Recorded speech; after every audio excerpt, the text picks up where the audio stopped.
I just wanted to share a breakdown of one of the rated chess games I played in October this year. It has become one of my favorite matches as it illustrates that chess is not about taking pieces, it's about spotting weaknesses, devising a plan, and ultimately applying pressure on the king. To start, just some simple development, gaining center control here. Easy opening.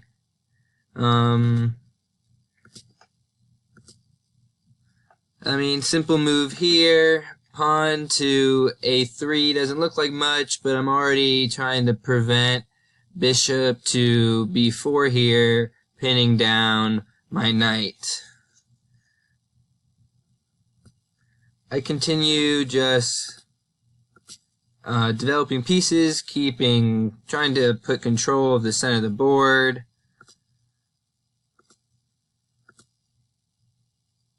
Similarly, he's trying to prevent my knight from moving to the b5 square.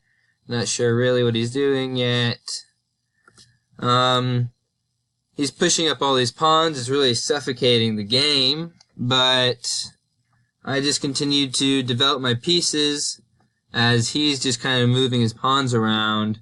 It's been okay. It's an okay defense, but he's not really forming any kind of attack. He castles. Really, once he castles, I noticed that I'm going to have to attack the flank, and particularly the king side, as I already have all these pieces attacking over here. Pawn to g3 really sets up the attack. Try and prepare pawn to h4. Really just saying that I need and I'm going to have a pawn on the h file. I'm trying to prevent some type of exchange and make sure I end up with one here. He continues to push a pawn forward, protecting the center of the board. Maybe he's trying to open up his queen, start some type of attack. I just continue with what I plan to do and push my pawn forward. He protects this g5 square, as I already have 4 attackers with the pawn, the knight, the bishop, and the queen all eyeing down this g5 square. But I just continue the press forward, advancing this pawn like I talked about.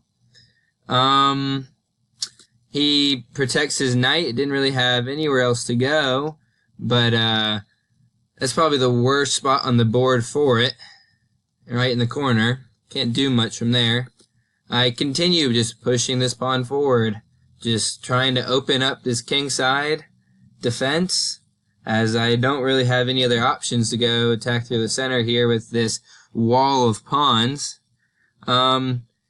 He plays a good move, advancing this pawn, kind of trying to keep it locked down here, not opening himself up to an easy attack.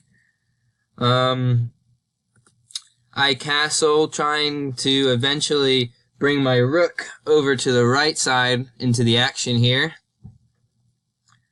Moves his knight to f7, trying to attack this pawn here as it's preventing a lot from happening. It's applying a lot of pressure.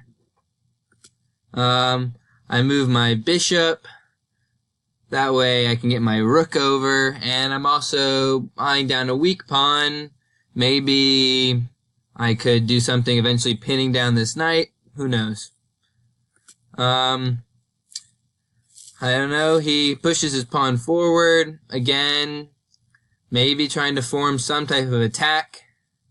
Now all his pawns but the one on the H file have all been pushed forward, really putting a strangle on this game, not allowing much to happen, as he'll just take on any of these spots. But I plan to attack down the flank here, and I move my knight to the edge of the board, just attacking his pawn on the G file. Knight to G5,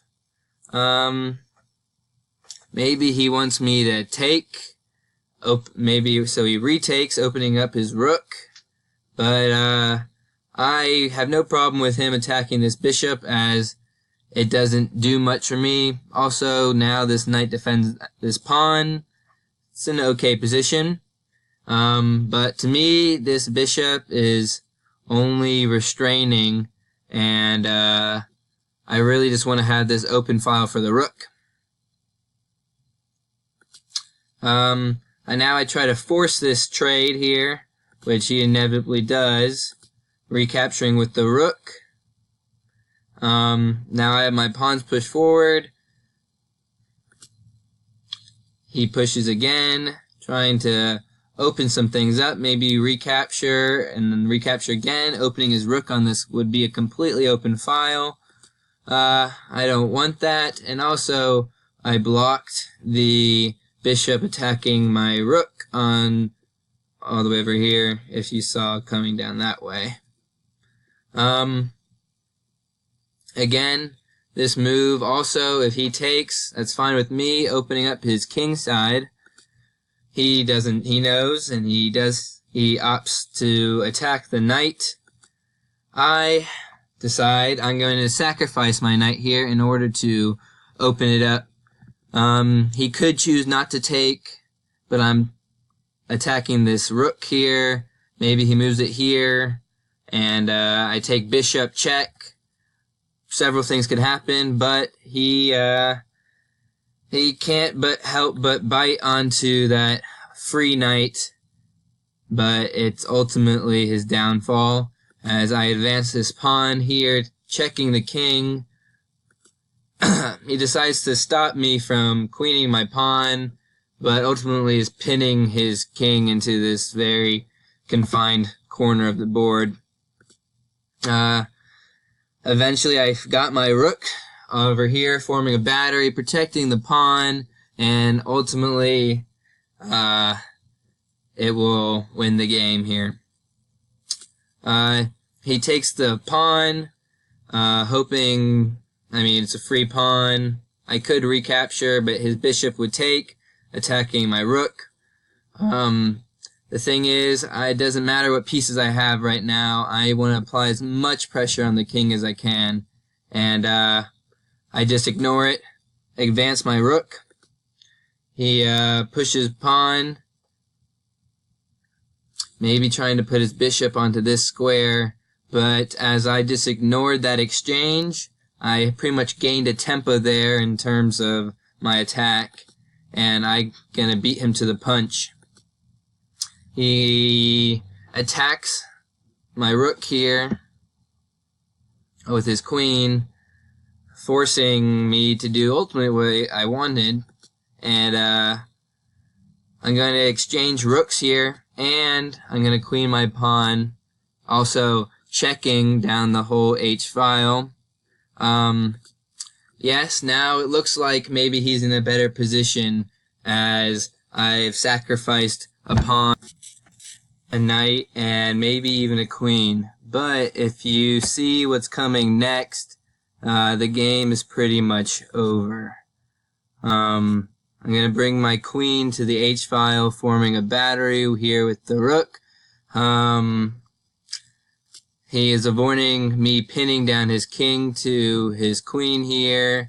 And with a series of checks, he's going to eventually resign. First here, for he has nowhere to go but into the center of the board, where I'm going to retreat, check again.